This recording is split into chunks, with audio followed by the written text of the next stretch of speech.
Welcome to the Holy Shhh Podcast, NXT Deadline. And I would like to say this was the final PLE for NXT, actually PLE period for Peacock. And this was the perfect swan song for NXT and WWE PLEs on Peacock. This one was a banger from the beginning to the end. I think it's official that Shawn Michaels is the best booker in WWE and maybe all of professional wrestling. That is I said it. a fact. A fact. Y'all know who we are. It's your boy ABE from DET. It's your boy Ron T, the Icon. My name is Chuck Jordan. I'm brokenhearted right now. Why are you brokenhearted? What's going on with you? We'll get to it. My women were fighting. Why. It didn't matter. One of them, my heart broke. I'm happy and mad at the same. I'm melancholy, man. Who did you want to win? Did you have a favorite? Was it Jada? Was it Lola? I was hoping for a double knockout, so I wouldn't have to pick. He didn't want to choose. I didn't want them to fight. They should have been a team. I told you they was going to be the future tag team champs. Yeah, brought them together. The horses. Let's get there. Geez, can we start? Brought them together. Tell them to hug it out, man. It's all your fault, Chuck. It's all your fault. I tried. It's like Big E, man. You watched them fall out, and you did nothing, Big E. It's all your fault. Big E showed up with that haircut. He deserved everything he got. You show up with a haircut like that. Yeah. I had a broken neck. All right, but we're gonna start it off with the men Iron Survivor match. Was the one that kicked it off, and we're gonna do this a little bit different. We're just gonna, as we introduce new people that enter the match, we'll talk about that. But to start it off was Young OG and new look Wes Lee with the baby fro, aka the Kobe haircut from back in the day when he was the rookie. He looked like an idiot. Yeah, I actually don't mind it. I got used to seeing him with the dreads, but he cut it off. I think it kind of works with his new attitude, and I think the new attitude with the haircut, it makes it a little bit more believable for me. But they start off with the two high flyers. What did you think of this matchup between Wes Lee and Young OG to start it off? Abe. Oh. I should have picked somebody first. No, I thought it was cool. Like I say, man, Wes Lee, man, I don't know what the hell. Like I said, as a part of NXT where I wasn't watching, and that was his whole NXT European Championship. Well, not European, the North American Championship reign. I missed that, so I don't understand Wes Lee. I just catching up, and him cutting the dreads. He just looked like an idiot. The moves though. We just talking about the pure wrestling. I enjoyed it, man. As always, storytelling. The both of them together, they should definitely keep this storyline going and some type of feud going down the future. Yep. Hey, Chuck. Yo, what's up? Yeah, Chuck. What did you think of this matchup starting off with Wes Lee and Young OG? Just starting off, or my thoughts of the match? Well, just starting off with those two. Just starting off, really love the way that Wes Lee showed how menacing he is, and showed how experienced he is, and showed how Evans wasn't pacing himself. Yeah, like Wes Lee was real methodical. Methodical. Yeah, that word. He over here making up words. And before, it's a real word. I just don't know how to say it correctly. But it's a real word. That's what it is. But right before the clock strikes 5 minutes, when Nathan Frazier enters in, Wes Lee gets the pin over Young OG, sending him to the penalty box. But he put his feet on the ropes, and the ref didn't see it, so he cheated to get that first score. If you're not cheating, you're not trying. That's right. So then you end up with Nathan Frazier, Javon Evans, and Wes Lee, the three high flyers in the match. Just flippy dippy doodah, as we called it, match. But it was really good. It was entertaining. It was a lot of near falls, and then they had this one spot with Javon Evans when he finally got out the penalty box. He did this flip over the turnbuckle and landed perfectly, like inches away from the barricade. He keeps doing this, and I'm afraid he gonna mess up and like miss. Keep playing with fire. But this one was like spot on, perfect landing. Took both of them out. What are your thoughts, Chuck, on just these three in the match? Once again, I really liked how Wesley showed his experience, and I don't really have much to say until all five are in the ring, because Okay. what I want to say, I'm trying to hold back. So okay, let's just keep moving on. I was gonna get Abe's, but Abe, he already mentioned that Evans keep playing with fire, coming close to that barricade, or shooting for those flips out the ring towards the announce table. Like, yeah, he playing with fire. Definitely playing with fire. But then Abe's boy, Ethan Page, enters the ring, and we think that he's coming in, he's going to slow things down, and comes in and almost immediately gets rolled up for a pin by Nathan Frazier, puts him in a penalty box.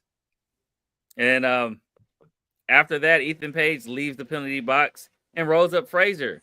So it ends up being like one for Ethan Page, one for Frazier, one for Wesley, and Young OG was the only one without a fall at this point. And then I'll let Chuck take it. The clock strikes 0, and the surprise member, because before the match last Tuesday, Eddie Thorpe was taken out by a mysterious person, and he had to be replaced. So Ava had her pick, and who was it, Chuck? it was the ruler. Ooh. I was expecting to use the voice box, but that was pretty good. That was Right. pretty good. Don't even bring up the voice box. It's too late now. The moment has passed. You gotta. What happened? You gotta use it at the end. What's up, Right. Tony Hayes? Shout out Tony Hayes. Shout out Sports for You Wrestling. E. Are you guys fans of the type of gimmick match, the Iron Challenge? I love this match. I love this match in particular because it was all something five guys new. in the ring, right? Yeah, all five guys in the ring. Now I can say what I gotta say. So it was actually. This was scary. Did you realize how many times that people were saving each other in this match? From the beginning, Wesley saved Javon a bunch of times. You mean from like botches that could have got him hurt? Yeah, like they were doing so many high flying moves that Javon Evans did a spin something, and Wesley literally, you can see him like kind of like duck under to catch him, and then he put him down, and then Javon did the move again, but this time he executed it right. But it was too many spots in this match to where, thank God the other wrestlers knew what was going on, because there could have been so many botches and so many injuries.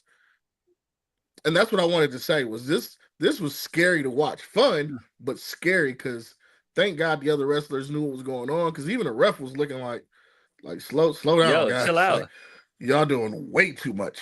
But speaking of Young OG, Javon Evans, he gets taken out immediately by Oba Femi, put him back in the penalty box. Well deserved. And then Oba stacks everybody in front of the penalty box, and when the time ran up, Young OG couldn't get out. And then here comes another one of those spots you were talking about that Oba clearly saved Javon Evans. Yes. He jumped off the top of that. He jumped off the top of the penalty box and did a swanton. And they saved it. Oba saved his life. And if you think I'm lying, watch that. When he did the swanton, Oba stepped into it because he shot too. He undershot it. Yeah, Man, he did. It was so scary watching. I just was watching like, what in the world? But get to my favorite part. Come on, Ryan. All right. So then, we end up with Ethan Page getting the pin on Oba, snuck up behind him, and then Javon Evans finally gets his, rolls up Ethan Page, sends him to the penalty box with Oba Femi, and it looked where like it looked like a prison movie. So Abe, up to this like point, something fresh out of prison. I'm gonna let Chuck close it on this one, but after this, all of this went down. What were your thoughts on the match so far? Just him coming. First off, I didn't think it was Oba. I didn't think it was going to be either. Oba. I had a feeling it was going to be somebody tied to the bloodline because of what happened to Ava the week before. But Oba coming out, and that was just outstanding, man. When he came out, it just all made sense. Like, damn, why didn't I think of him to be in the first place? Because we were all assuming that he's coming up to the main roster, but maybe not. Maybe not. So, Chuck, you said when he had Ethan Page and Oba in the penalty box one time, you said it looked like a prison movie. Movie, something fresh out of prison movie. Because Oba was just standing there looking like, yeah, bring him on in here. Ethan was like, no! He was trying to escape. The ref was pushing him in. They opened the door.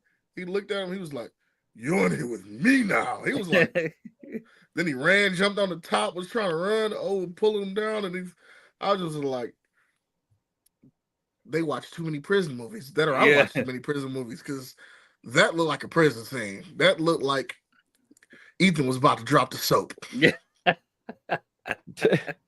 Or Oba was going to make him drop the soap. Tony Hayes agreeing with you, saying, bend over.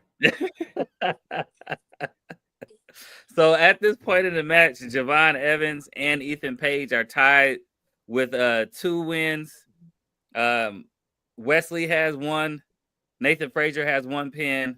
Ethan Page and then Oba Femi, because Oba destroyed him. Yeah, Oba Femi has 1 win. Ethan Page is laid out. Even though the penalty box opens up, he's done for. He's out of the match. Oba Femi gets in, and he choke slams both. Was it Wesley and Nathan Frazier, and pins both of them to go up 3. And then Javon Evans hits this mean cutter off the top rope on Oba Femi, but he runs out of time before he can pin him. Oba Femi wins the match. It's 3-2 to 2 to 1 to 1, and Oba Femi is your new number 1 contender. Looks like we're finally getting it, man. We finally getting Oba Femi versus Trick Williams. So Trick Williams, go ahead up. You spoiled it. Or wait, no, not Trick Williams. The winner of whoever. If they watching everybody know. Everybody already knew that Trick Williams was going to win against Ridge Holland. Nobody expected Ridge Holland to win. Haven't seen it. They just watch us to find out what happened. Just said we all knew that Ridge Holland wasn't going to win it. But either way, we've been waiting for this match for a minute. It got a little scary. Got a little touch and go. Yeah, it did. It did. But after Monday's fiasco with Big E, I couldn't deal with Ridge winning. Like, New Day just kicked him out, and this man was the one who hurt him? Exactly. Who broke his neck? Yeah, nah. Yeah, I think he's Oba should stay in NXT to 2025 and go to the main roster. I agree. I do agree with that, Tony. So, with Oba Femi as your new number 1 contender, the next match is the one that broke Chuck's heart. It was Lola Vice versus Jada Parker in the Underground match.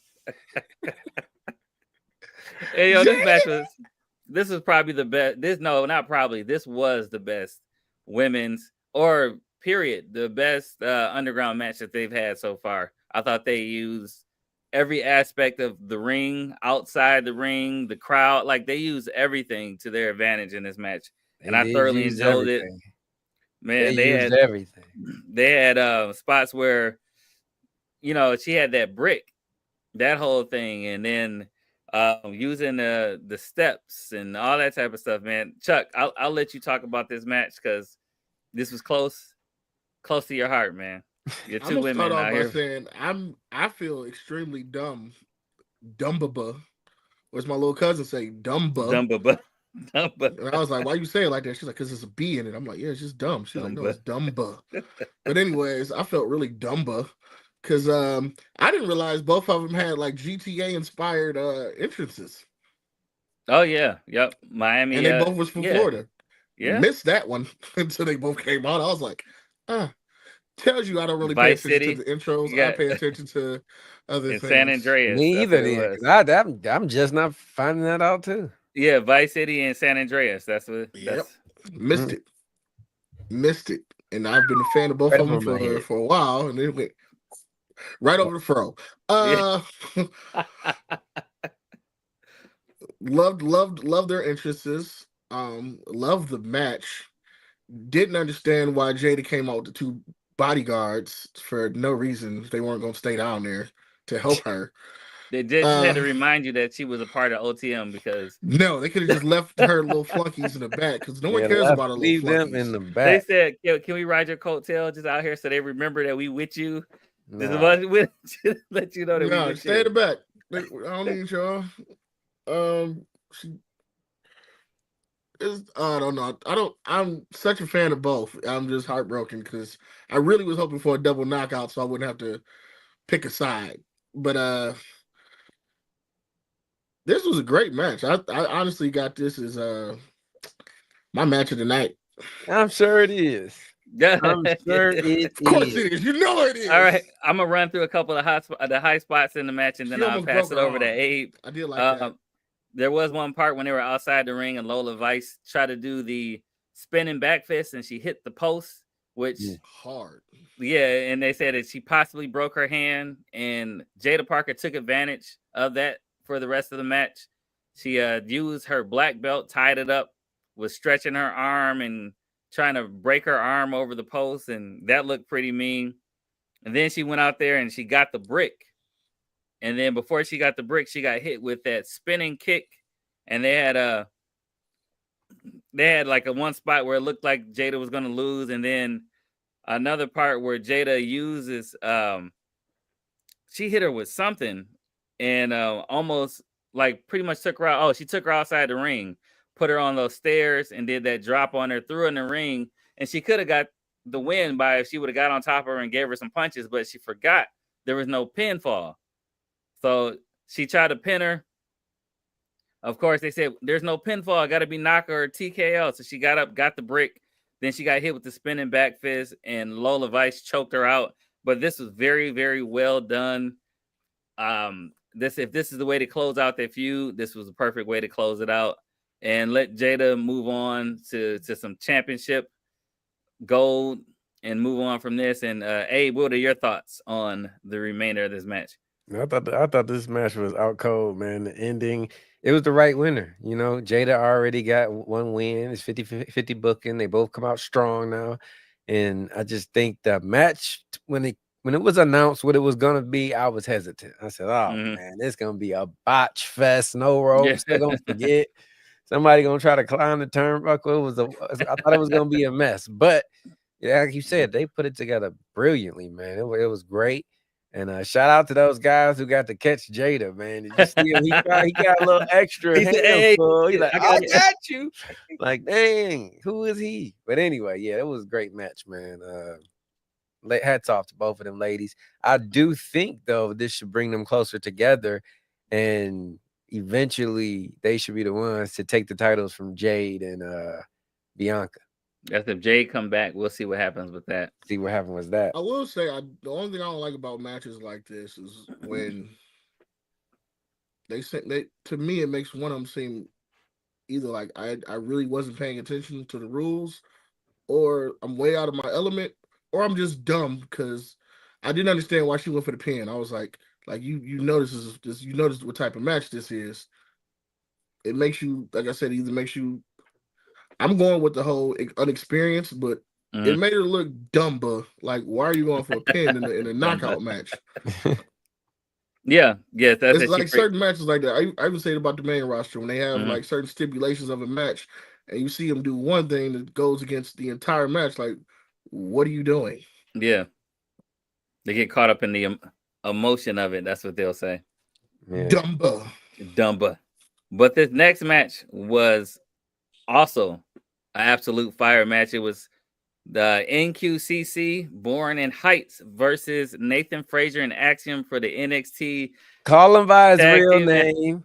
Because if Minx was here, she would be saying it right now. That was Timu Randy Orton. That was not Miles Bourne. Shout out Minx Mayhem, who brings the mayhem. I got your back. That was bullshit. Timu Randy Orton. Randy he did look more like he was trying to look like Randy Orton today than he normally ever does. Crop it up I and thought it was just make Randy's this a nephew. clip right now. Look at him. Look at Randy. Come on, man. You hear voices in your head, but they lying to you. Be yourself. No, he hears whispers in his head. He hear whispers. He don't hear whispers in his head. He hear whispers in his ear. It's different. Somebody. Oh, he like, I know sign language in my head. I don't hear nothing. Now I would say I got overly emotional during this match, and I called them the best NXT tag team of all time. I'll admit that was overstepping, but they definitely top 5 with Fraxium. The number one for me was Undisputed Era. Number 2 was the Revival. Number 3, American Alpha. That number 4 spot is debatable. But I would definitely put Fraxium in that top 5. What about the Ascension?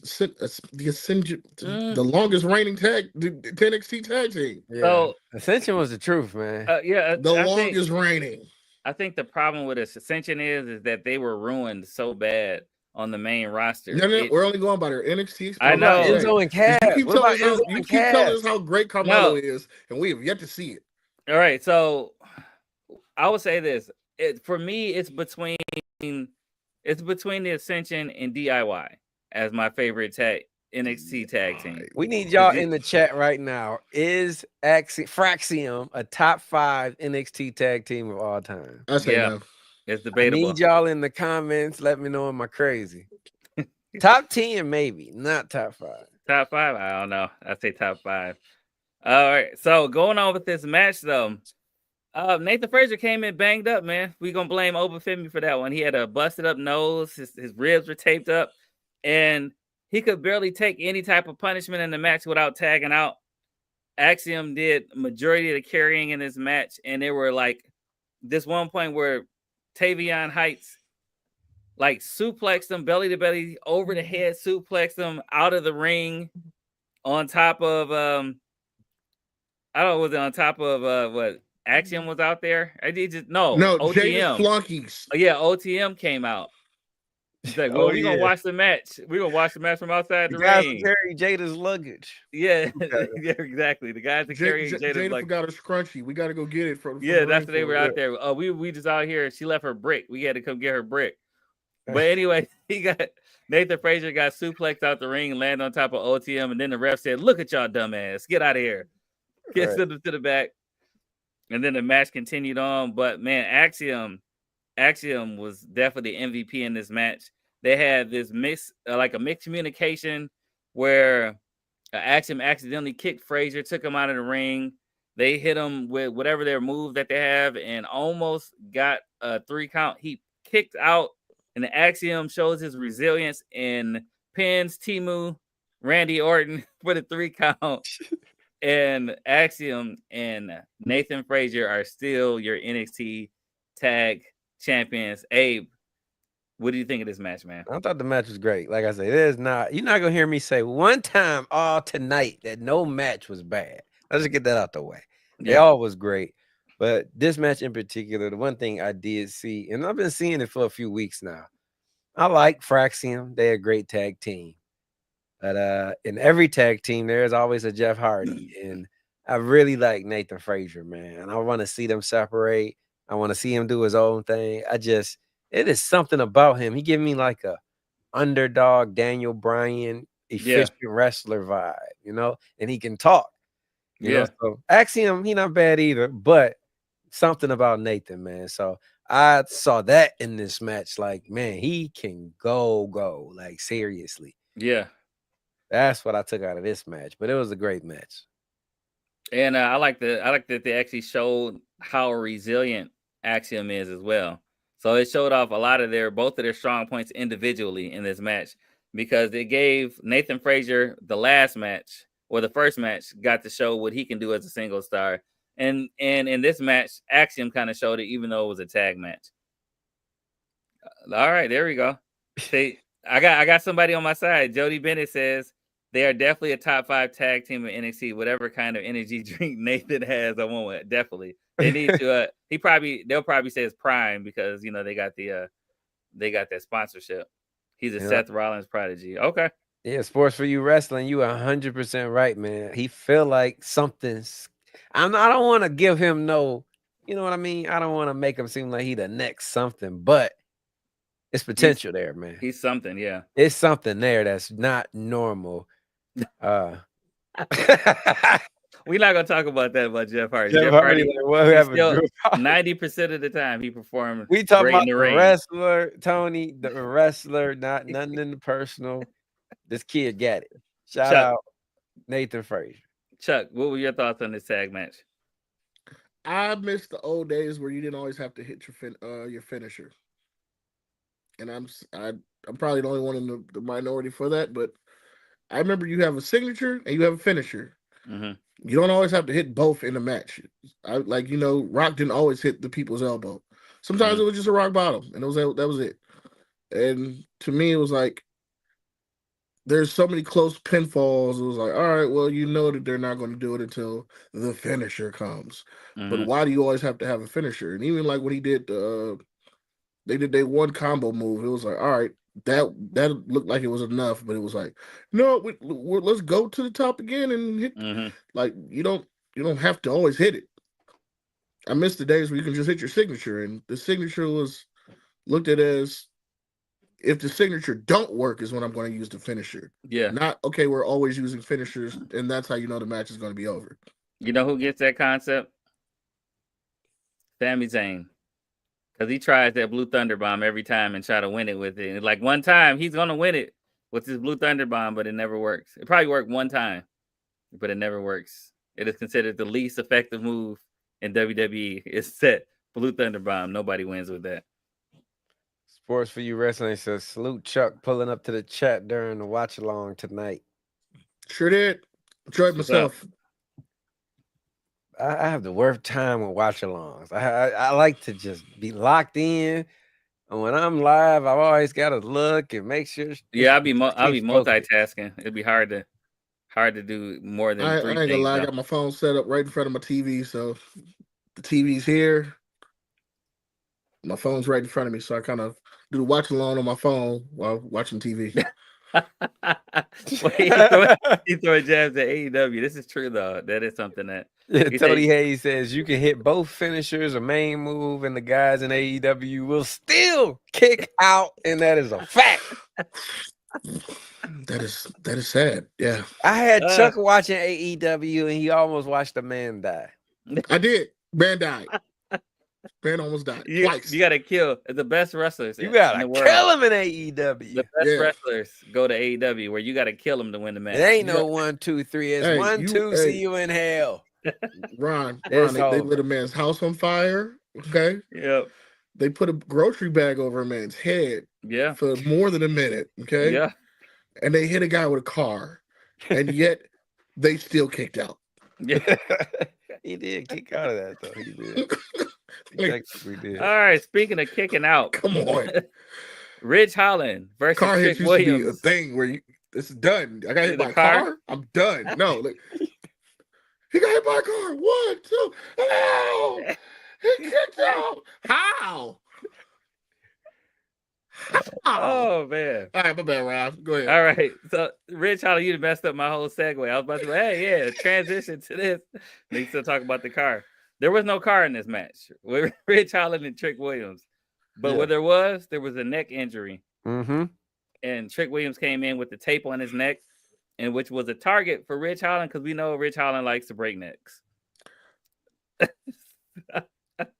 Damn it, Ron. Wow. The fact there. No. After everything Big E just went through, but the fact that they leaned into give him a round of applause. That is a perfect executed joke right there. They lean into that. That's the thing. He tried to break people's necks throughout the match. That was next level genius. You wrote that down. I did it. It came out the top of the dome. That's my promo skills came out. I'm sorry, Big E. Man, that was genius. I'm afraid that was wrong. But he did. If too soon was a segment, too soon, Ron. Even though that was fucking genius, it was so dirty. I respect it. But it also leads to like a transition to what I was gonna say. What happened in the match is that Trick Williams had this crazy spot that he charged Ridge Holland. He got out the way, and then he got his neck wrapped up in the top and the middle ropes and was hanging with They just had to hang in it. Hey man, we try not to get I didn't distracted. say the whole word. I said Nick. I think you can't say that though. I just said Nick. I don't know. That was it. They hung but Trick Williams was resilient as ever with the neck injury, even though Ridge Holland was trying to end his career. He hit him with the Redeemer and got this real close near fall after that neck thing. And I thought, like, for sure, like, wow, they about to get a title to Ridge Holland for real. But he kicked out, hit him with the trick knee, and then the trick shot for the 1, 2, 3. And Trick Williams is still your NXT World Champion. And we're getting Ridge Holland doing something else. I don't know what he's gonna do, but shout out to Lyricist on what's this over here? This is Instagram. He says that's creative. I think he was talking about the match and how it all happened. Yeah. Or he was talking about Ron. No, he's talking about that was great. Oh yeah, that's what he was talking about. Yeah, you're right. I thought he was talking about him getting caught up in the rope was creative. I thought that was creative how they pulled that off. It was dangerous, but it was creative too. They just had to hang in it. Had to. But yeah, we're getting Oba Femi versus Trick Williams, man. Incredible. Finally getting that. Incredible.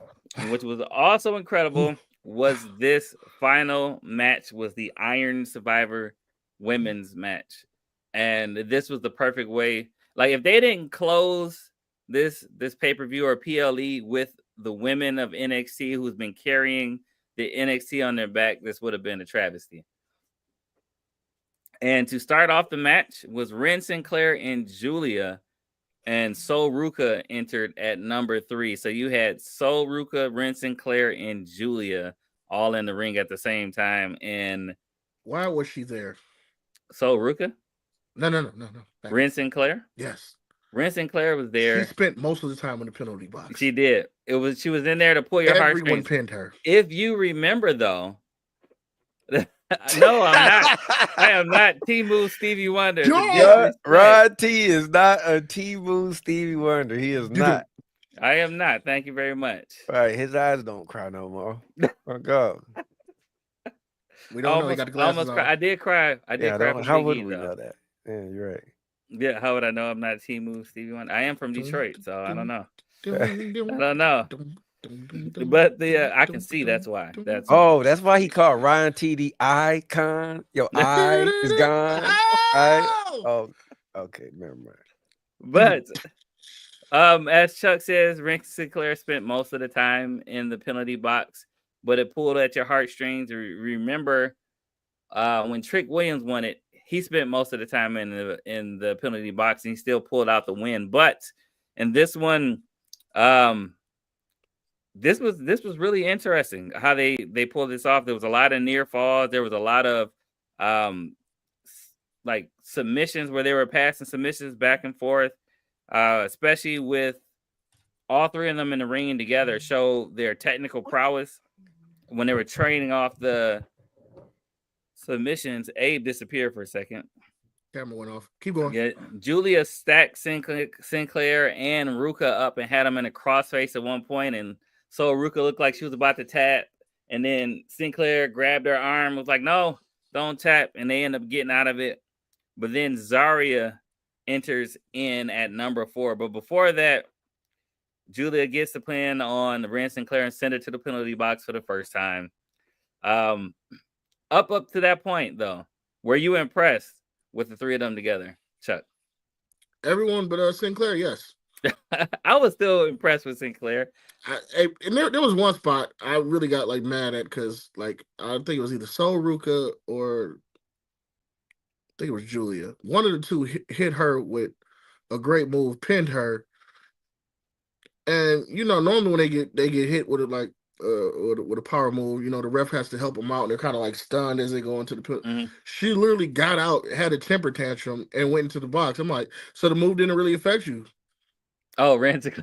Yeah, like if you can throw this little tantrum, get out the ring, pissy, you could have kicked out the damn move. Yeah. So what happened was that Zarya came in number 4. She was like beating everybody up. So Ruka hit them with the double soul snatcher.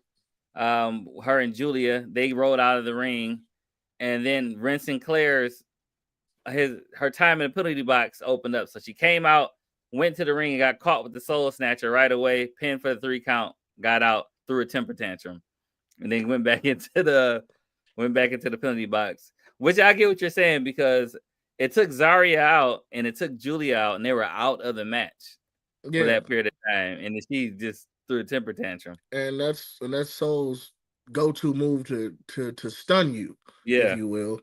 And you got hit with it 1, 2, 3, and the refs didn't help you out. You literally rolled out and went to the penalty. Like, you had all that energy, you should have kicked out. Yeah, I agree. What did you think of that one, that spot? I did not hear what you just said. I lost connection. We were talking about the double how Soul Ruka hit a Ren Sinclair with the soul snatcher. So she came out of even though she had enough energy, I was like, normally when people get hit with a move, the referee has to help them out, help them to the penalty box or whatever. She literally rolled out on her own, threw a tantrum, and got back into the penalty box. And I was, if you had enough energy to throw a tantrum, you had enough energy to try to kick out. Yeah. One thing about this match and a first one, this penalty box kind of pissed me off. It just felt stupid and gimmicky. Like, what the hell is going on here with this? I like the penalty box thing though, because it adds a little bit of drama. Stupid. I don't know, man. It adds a little bit of drama to the match. I like it. It was no different than the Elimination Chamber though. Yeah, I liked Oba and Ethan Page when they were locked in there. That was a moment. That was a moment. But yeah, so at this point though, I did like that double, and let's not forget soul snatcher too. That was sweet. Let's not forget Shawn Michaels took his championship in Canada. He had to give something back to the Canadians with the penalty box, eh? Oh yeah, I guess so. Canadians. The Canadians. But they had this one spot where Sol Ruka and Julia teamed up and put Zarya through the announcer table. Took Zarya out the match for a minute, and then right when Stephanie Vakira came in, and they finally had that matchup that we all wanted with Julia and Stephanie Vakira. They were squared up, and then was it like Undertaker popping up behind AJ Styles? Right, Zarya stood up and then pulled Stephanie out of the ring. That was pretty funny. Hater. But yeah, so we'll get that match eventually. But by the end of the match, everybody had a fall, and then at the end of the match, there were like less than a minute left, and Julia, it was like 20 seconds left. Julia hit Sol Ruka. No, Sol Ruka was in the penalty box. Julia hit Zarya with that knee, got the pin, went up 2 to everybody's 1 because Ren Sinclair did end up getting the pin later on. And then Stephanie tried to get 1 back and ran out of time. Mm-hmm. So your new number 1 contender is Julia with 2 falls to everybody else's 1. And we're getting Julia and Roxanne part 2. Yep. This was overall a great it just looked like a main roster pay-per-view. That's what this looked like. And shout out to the ladies. They showed out as usual. Shout out to even like a down. It was a good match, even though it wasn't as energetic as all the other matches. I think they needed that Trick Williams and Ridge Holland match to kind of slow everything back down before they brought that women's match in. So that was a perfect spot for that.